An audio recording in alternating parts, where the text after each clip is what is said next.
Morning, guys. Welcome to Coffee Chat.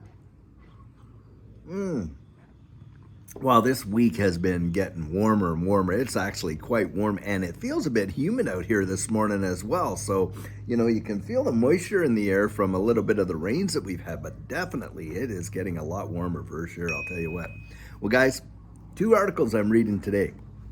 Now, the first one is coming out of Europe in the Eurozone, and now they're actually coming out with their data saying, oh, we are definitely in a recession now. And I almost, when I read these articles as they come out now, that, oh, well, we're in a technical recession now because we had, 2 quarters of negative growth and da da da da da. And I think to myself, you've got to be kidding. 2 quarters? We've probably for the last year and a half have been in some hardcore pain for the average individual, that's for sure. And it feels way, way more than a recession. It feels like something a whole lot worse because of how many people are literally making choices as to whether or not they're going to keep the heat on, or they're going to buy certain groceries, or they're going to pay other bills. It is truly obscene when they come out with this data, and to me it's practically in a sick way laughable, because if you ask the average person how long we've been in a recession, I'll tell you what, it's been a whole lot more than just 6 months, that's for certain.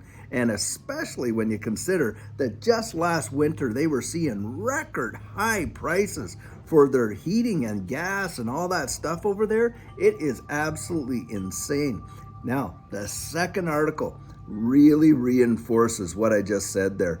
This article was talking about consumer credit card debt and how it is literally skyrocketing even in this situation where we're seeing major, interest rates due to the inflation with the rising interest rates on credit cards. Year over year, 23.1 billion, bringing the total to something like $4.6 trillion of consumer credit card debt. That is insane. And what is that telling you guys? Is it because people are out there, oh, they're buying this and they're buying that, they're getting new TVs and just using their credit? No, guys, what it's really saying is people are living off their credit cards. They're using their credit cards to make their utility payments. They're using their credit cards to go buy their groceries, fill their vehicles up with gas and stuff like that. They're not using it to go out for fancy dinners and, buying new TVs and, getting this, that, and the other thing. Maybe a little bit of that. But most of it is just getting by. And that says volumes. Why would people be using credit cards in order to just get by? Well, guys, it's because they're not making the income that they were making before, isn't it? A lot of people have lost a lot of jobs and are out there working 2, 3, sometimes more part-time jobs just to kind of pull in the income. And think about this, and especially in the United States, a lot of people are taking on second and third jobs for what, guys? So they can get the medical insurance, because they can no longer afford to pay for that insurance on their own accord. And on top of that, guys, they're losing more family time. It's affecting homes, marriages, kids, relationship with their parents and that, because they're not seeing their parents as much anymore. The frustration in families because of the anxiety that brings. And then you got folks literally having to use their credit cards just to make it. Now that says volumes, I'll tell you what. If that does not legitimately show that we are in a major financial contraction and that a lot of people, the average folks, are really, really hurting, I really don't know what does, because that is a major metric. When you're seeing credit card debt rise at an all-time rate like that year over year, when you're watching interest rates absolutely skyrocket, tell you, lots of things are going on, and it's because of the pain that people are genuinely in. Now, I'm also reading some articles that we are starting to see, for the first time in a long time, housing prices over in the UK are starting to actually drop. That's significant, guys. Has not happened for a very, very, very long time. In fact, I believe it was something around 2008 that we're starting to see the same levels of drops. And what happened back then? Yeah, we had a major housing crash. And if you're listening to guys like Robert Kiyosaki and different ones like that, a lot of people are saying, hey, look, we're probably going to see a real estate crash like of the likes that we have not seen in a very long time, or perhaps in decades, just because of all. It's almost like the perfect storm what they've got going on here. And the thing is this: a lot of these governments around the world, these central banks and their economists, literally set this up. Do you think this whole deal there, when the whole wide world was, kind of like out of work and everyone was banging their pots and pans, do you honestly think that those economists back there didn't understand what was going to go on literally 1 or 2 years later? Guys, they knew it. Don't kid yourself. They knew exactly what was going to be the result of all that helicopter dough that was coming in. And, these head honchos and big cheeses all up at the top, they were prepared. They let the rest of us literally sink with this ship while they got on all their lifeboats and away they went. That is exactly what has always gone on. Look what happened back in 2008 and 9.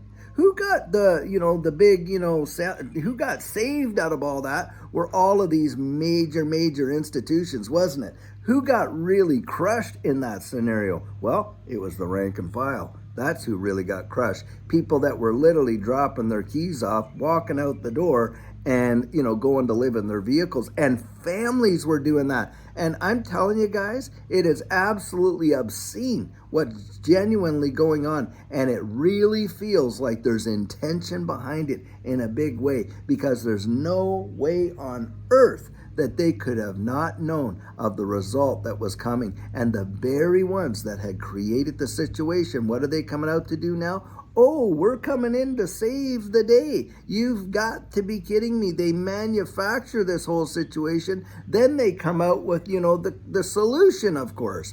And that just seems to be how it goes. And now what's really going on when, you kind of look behind the scenes and I think, well, what is the end goal here? Well, guys, you don't have to go too far, do you? You can literally go to the WEF's website and read it right there. You're literally looking at a script and you're literally seeing what they want to have come about by, you guessed it, 2030. Now, one article that I was touching on, which really kind of blows my mind, is a lot of these big trucking companies, are trying to scramble to kind of race to meet that California mandate of electric trucks and transport vehicles, any new ones by 2024. And they're flat out saying, look at, there is no possibility that we can even do this. Number one, we don't even know how long it'll take to charge the trucks. We don't know how much mileage or distance we're going to get. And even if we had the money to go out there and buy a whole new fleet of vehicles, there's none for sale. I mean, this is the biggest catch-22 you can possibly get, and it's absolutely ludicrous. But that is what's going on. And doesn't that fit, hey, the plans that they've been laying out? Well, of course it does. We all can see that. We're not, but they're treating us like we're blithering idiots or we have no say. Guys, I'm going to tell you something. You have a lot more influence than what you really think you do.